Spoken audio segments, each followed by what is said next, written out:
Good morning mga mare-mare. Good morning Lolita. Kamusta na? So for today's video, gawin naman natin ngayon lalagay tayo ng kortina sa dalawang kwarto. Pero minsan ayoko nang may kortina, parang hindi ako makahinga. So titingnan natin yung kwarto ng anak ko mamaya. Pag kwarto talaga ng lalaki nako, asahan nyo na medyo magulo. So ipapakita ko na lang mamaya kapag nakortinahan ko na. So ang init ng panahon ngayon, no? Masarap sana mag-beach, maligo sa sapa or ilog. Yan, yung ilog gusto ko talaga pumunta doon. Doon sa amin, maganda doon maligo. Pati yung mga sapa doon sa bundok namin dati, ang ganda. Kaya lang sobrang layo nun. Pero malay natin, ngayong Mayo makapunta ko dun sa amin talaga. Lupa. Malayo din yun. Kaya lang pag ando ka na maganda kasi nasa bundok, tsaka may mga sapa doon. So, maglagay tayo na kortina ngayon. Lagyan natin mo ng kortina para makapasok to.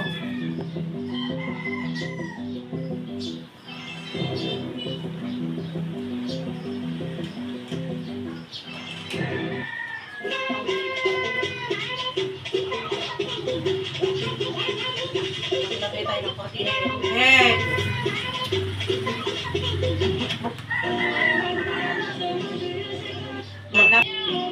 Pag ano ba? Pag ito.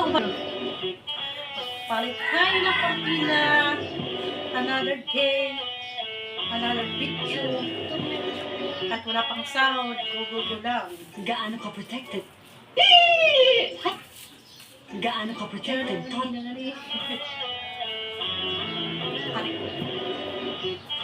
kamay natin.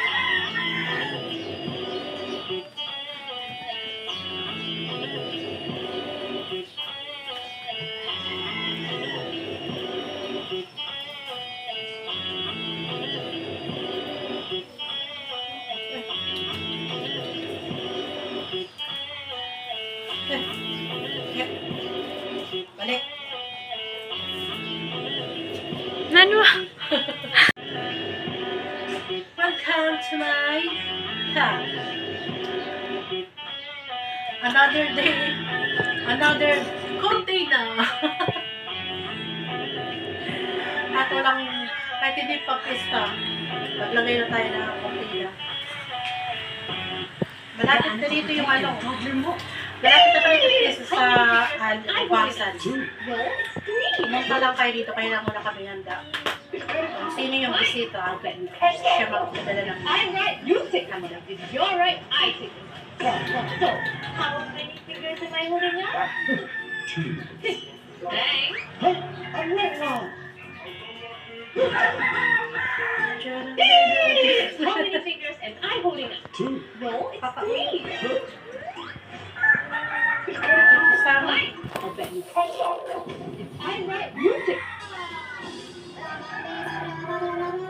The hairdresser had never seen hair this dirty and tangled in her life. The water ran black as ink washing it out. And even after going through an entire bottle of shampoo, the client's hair was still packed with grime. Just as she's thinking about giving up on this client, she suddenly notices an expensive bracelet and custom heels on her feet. She figures a generous tip must be coming. But soon the hairdresser is up against an even bigger challenge. The freshly washed hair had turned into one massive knot. She tries to work through it, but no matter what she does, it just won't smooth out. After checking with the client, she cuts away the tangled sections and shapes it into a trendy style, but the client isn't happy. She wants it cut even shorter, even though the hairdresser doesn't quite get the request. She goes ahead and does exactly what she's asked. An hour later, she checks again if the client is satisfied, but the client wants it shorter still. It's starting to test the hairdresser's patience, but she keeps her cool and stays professional. Her co-workers are also drawn over by this unusual client. Before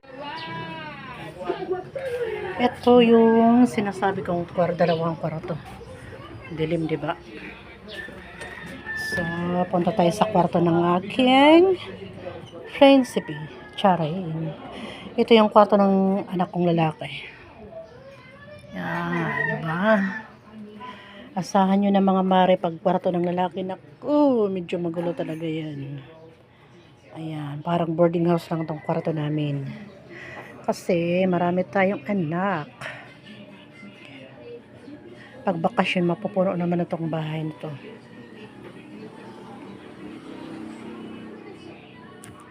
Yan, so maganda siguro lagyan ko to kortina para medyo maganda. Yan. Ito yung closet niya. Yan. So, lalagyan natin to kortina. Ito naman yung CR namin.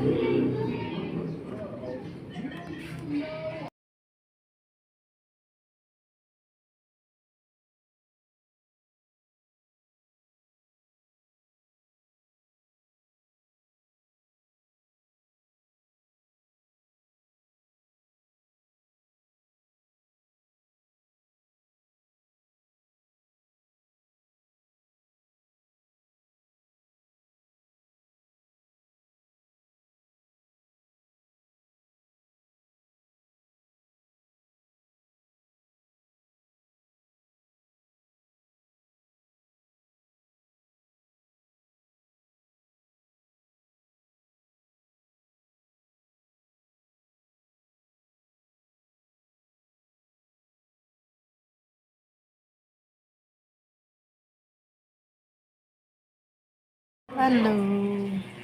Ito na yung kinalabasan ng kwarto kaninang magulo. Yan, medyo maayos na, diba? Yan. Wala siya kasi rito na sa school, kaya narinis ko. Yan. Medyo okay na yung higaan.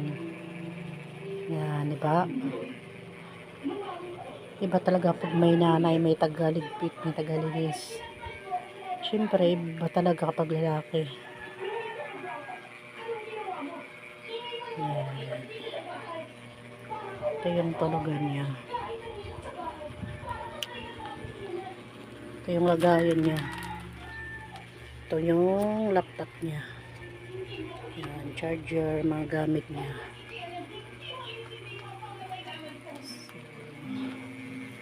Medyo okay na siya, diba? So, lalagyan natin yan ng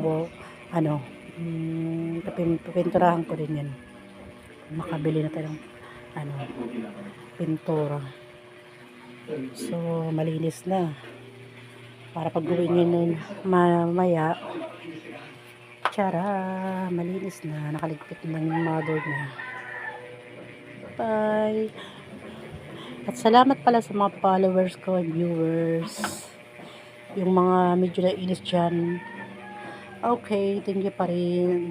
Thank you pa rin sa inyong lahat. Salamat!